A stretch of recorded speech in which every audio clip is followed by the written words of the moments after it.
இன்னைக்கு வேர்க்கடலை கேக்ல இந்த பச்சை வேர்க்கடலை கடையில் அப்படி வாங்கிட்டு இது வந்து நல்லா ஒரு 1/2 மணி நேரம் வெந்நீரில் ஊற வச்சுட்டு அப்படி எடுத்தோன்னா தோல் ஈஸியாக வந்துடும். இந்த பாதாம் பருப்புலாம் உரிப்போம் பார்த்தீங்களா, அதேமாதிரி 1/2 மணி நேரம் வச்சுட்டு இது உரிச்சு வச்சுருக்கேன். இது உரிச்ச கப்பு ஒரு கப்பு இந்த 1/2 மணி நேரம் 1 மணி நேரம் ஊற வச்சுட்டா கூட அப்படியே இப்படி அமுக்கணும்னு அப்படி வந்துடும். ஸோ அதை வந்து உரிச்சு தோல் வச்சு எடுத்துருக்கேன். இது 1 கப்பு, இது 2 கப்பு, அது 3 கப்பு. இது வந்து நாட்டு சக்கரை, நாட்டு சக்கரை brown sugar, brown sugar. Okay, normal சுகரும் போட்டுக்கலாம். ஸோ வேர்க்கடலை 1 கப்பு, வேர்க்கடலையோட டபுள் கப்பு வந்து சர்க்கரை, 3 கப்பு வந்து பால். ஓகே, கொஞ்சோண்டு ஏலக்காய் பவுடர். இந்த 3 வந்து இப்போ என்ன பண்ணுறேன், பாலை வந்து அடுப்பில் வச்சு நல்லா கொஞ்சம் இதாகட்டும், கெட்டியாகட்டும். அதுக்கப்புறம் இது நல்லா நைஸாக அரைச்சிக்கணும். கொஞ்சோண்டு பாலை விட்டு நைஸாக அரைச்சிக்கிறேன். Custard powder. இப்போ வந்து இந்த பாலை அடுப்பில் வைக்கிறேன். இந்த நார்மலாக இப்போ கவர் பால் தான் எடுத்துட்டுருக்கேன். வெறும் பால் கிடச்சா திக்காக இருந்தால் நல்லாயிருக்கும்.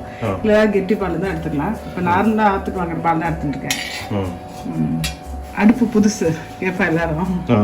அது வாங்கி 10 வருஷம் ஆச்சு. ரொம்ப இந்த சுவிட்ச் வந்து ரொம்ப பிரச்சனை பண்ணி 2-3 வாட்டி ரிப்பேர் பண்ணியாச்சு.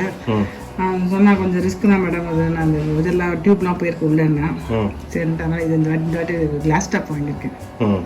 இதோட லிங்க் வந்து கீழே கொடுத்துருப்போம். என்ன கேட்பா என்ன எவ்வளோ என்னன்னு அந்த லிங்க்கை கீழே கொடுத்துருக்கோங்க. வேணுங்க அந்த லிங்க் ஓப்பன் பண்ணி பார்த்தா தெரியும் என்னென்னு. இது வாங்கி 4 அடுப்பு வாங்கியிருக்கேன். ஆனால் சமைக்கிறது ஈஸியாக இருக்கும், டக்குன்னு ஃபாஸ்ட்டாக ஆகிடும் அப்படின்றதுக்காக. நம்மளாம் நினச்சிட்டே இந்த வாங்கணும்னா சூப்பராக இருக்கும் வாங்கியிருக்கேன். ஸோ போய்டு பண்ணனால ஃபஸ்ட்டு பால் வச்சு கேக் பண்ணலாம், ஸ்வீட் பண்ணலான்ட்டு பண்ணிட்டு இருக்கேன். Okay okay. இப்போ நான் பால் வச்சுருக்கேன் இல்லையா, அது பாட்டு குறுகட்டும். அந்த வேர்க்கடலை அரைச்சிக்கிறேன். நான் பால் கொஞ்சம் அப்படியே காஞ்சின்னு இருக்கு இல்லையா, கொஞ்சம் கெட்டியான கூட போடலாம், இப்பயும் போடலாம்னு பிரச்சனை இல்லை. இது நல்லா நைஸாக அரைச்சின்னு இருக்கேன். இந்த அரைச்ச விழுந்து அதில் போட்டுட்டு அதுமாதிரி சர்க்கரை இந்த இதுலேயே இந்த நல்லா கரைச்சி விட்டுட்டோம்னா அந்த பால் போது இது அப்படியே நல்லா வெந்துடும். ஏன்னா பச்சை வேர்க்கடலை இல்லையா, அந்த பச்சை வாசனையும் போயிடும். அப்படியே சர்க்கரையும் இதுலேயே போட்டுருவோம். இப்போ இது கரைச்சிட்டு இதுலேயே போட்டுக்கலாம். ஈஸி தான் அதெல்லாம் பண்ணுறது. அதுக்காக பண்ணி காமிச்சாங்க. அடுப்பு வந்து சிம்லேயே வச்சுக்கலாம், அதான் பெஸ்ட்டு. எப்பயுமே சின்னதாக இருந்தால் நல்லது. விஷம் பண்ண எல்லா விஷயத்துலையுமே சிம்லேயே இருந்தால் நல்லா சிம்மில் மீடியம். பெருசு என்ன பெருசாக வச்சானா அடி பிடிச்சிரும், இது ஆகாது. இப்போ வந்து அந்த சர்க்கரையும் போட்டுறேன். எல்லாம் அடுப்பு சிம்மாக வச்சு நல்லா கெட்டியாக இருக்க கிண்டணும். இப்போ இந்த இது கொஞ்சம் ஜலம் விட்டுக்கும், சர்க்கரையும் ஒரு 20 மினிட்ஸ் ஆகும். அப்படியே கை விடாமல் கொஞ்சம் அப்பப்போ கிண்டி விட்டுருந்தா போதும்.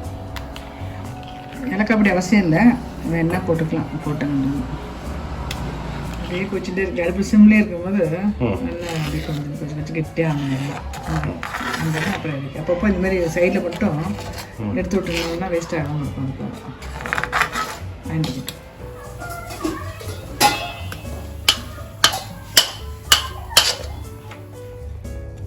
நல்லா சமமாக பண்ணிக்கிறேன். பண்ணிட்டு கொஞ்சம் ஆறுனதுக்கப்புறம் நெய் விட்டுக்கலாம்.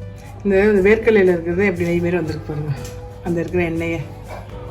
அதுவும் பால் வேர்க்கடலை இருக்கிறதும் பால்லேயே வெண்ணெய் கொஞ்சம் இருக்கும் இல்லையா, அதுவே எடுத்து இந்த முந்திரி பருப்பு மேலாக வறுத்து இது போட்டுருந்தாங்க. இது வந்து எப்படின்னா கொஞ்சம் வந்து இந்த மாதிரி இருக்கும், இந்த மாதிரி இருப்பாங்க, கொஞ்சம் இந்த டைப்ல இருக்கும். சப்போஸ் நல்லா கிறிஸ்பியா வேணும் அப்படின்னா என்ன பண்ணணும்னா, இப்போ நம்ம எடுத்துருந்த ஒரு கப்பு எடுத்துருந்தோம் இல்லையா அந்த வேர்க்கடலை, அந்த அளவுல பாதி அளவுக்கு வெண்ணெய் எடுத்துக்கணும். நெய் இல்லை, வெண்ணெய். அது என்னன்னா அந்த கொஞ்சம் இந்த இதெல்லாம் போடுறோம் இல்லையா, அந்த வேர்க்கடலை அதெல்லாம் போடும்போது அந்த வெண்ணெயும் போட்டு பண்ணோம்னா நல்லா கொஞ்சம் கிறிஸ்பியா வரும். நம்ம வேண்டாம் வெண்ணெய் நெய் ஜாஸ்தி வேண்டான்றனால இப்படியே எடுத்துருக்கோம். இதை அப்படியே போட்டு கவுத்துடுறேன். நான் கவுத்துட்டு எடுத்துக்காங்க.